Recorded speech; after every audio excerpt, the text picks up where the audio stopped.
দিলেই সকল শিক্ষক বাড়ি ফিরে যেতে পারবে, করতে হবে না, কামাতে হবে না। বিভিন্ন ভাবে তারা কষ্ট অবস্থান করছে। আমি সরকারের দৃষ্টি আকর্ষণ করছি। সবশেষে যে কথাটা বলতে চাই, প্রিয় ভাইয়েরা বোনেরা, আপনারা মনে রাখবেন, একটা জাতি যদি সত্যিকার শিক্ষিত হতে পারে, সেই জাতি পৃথিবীর বুকে মাথা উঁচু করে দাঁড়াতে পারবে। আর এই মাথা উঁচু করে দাঁড়াতে পারবে যখন শিক্ষকদের সম্মান করা হবে, তাদের মৌলিক অধিকার। আমরা কোন জ্বালা উপকর্মসূচি বিশ্বাস করি না। জনগণের কষ্ট হোক এমন কোন কর্মসূচি আমরা পছন্দ করি না। আমরা বিশ্বাস করি আলাপ আলোচনার মাধ্যমে এটাকে সমাধান করতে হবে। বাংলাদেশের অবস্থা ঘোলাটে করার জন্য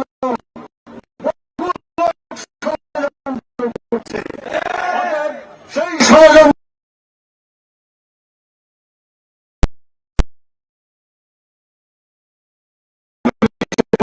ভাই এবং বোনেরা, আল্লাহ তাআলার কাছে আমি দোয়া করি, টেকনাফ থেকে তেঁতুলিয়া পর্যন্ত অনেক শিক্ষক এসেছেন, পকেটে টাকা নাই, খাওয়ার ব্যবস্থা নাই, অনেকে বিভিন্ন ভাবে কষ্ট করে এখানে আসছে। আমাদের কাটায় এটা যাতে আর না হয়, সরকার একটি ঘটনা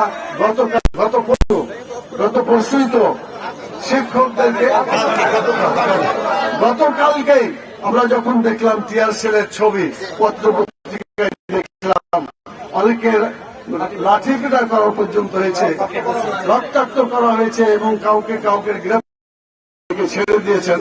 আমরা সরকারের ছেড়ে দেওয়ার মনোভাবটাকে ভালো মনে করি, কিন্তু পুলিশ দিয়ে দমন করার চেষ্টা ভবিষ্যতে করবেন না। আলোচনা করে সমস্যার সমাধান করবেন।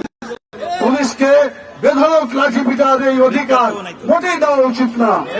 বিশেষ করে যে শিক্ষকরা সবারই সম্মানের পাত্র, সেই সম্মানীয় শিক্ষকদেরকে, শ্রদ্ধেয় শিক্ষকদেরকে পুলিশের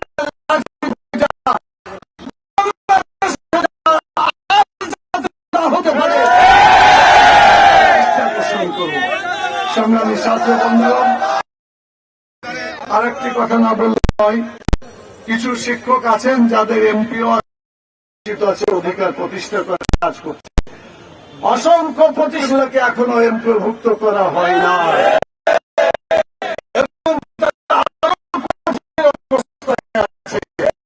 তারাও আন্দোলন করেছে, তাদেরও দাবি দেওয়া সরকারের কাছে স্মারকলিপি আকারে দেওয়া আছে। আমরা বলবো, যারা এমপিভুক্ত আছে তাদের যে সমস্যাগুলো সেটা যেমন দেখতে হবে, মোটেও এমপিভুক্ত করা হয় না, সেটাকেও তাড়াতাড়ি এমপিভুক্ত করতে হবে। বাংলাদেশের শিক্ষা ব্যবস্থায় এক কথা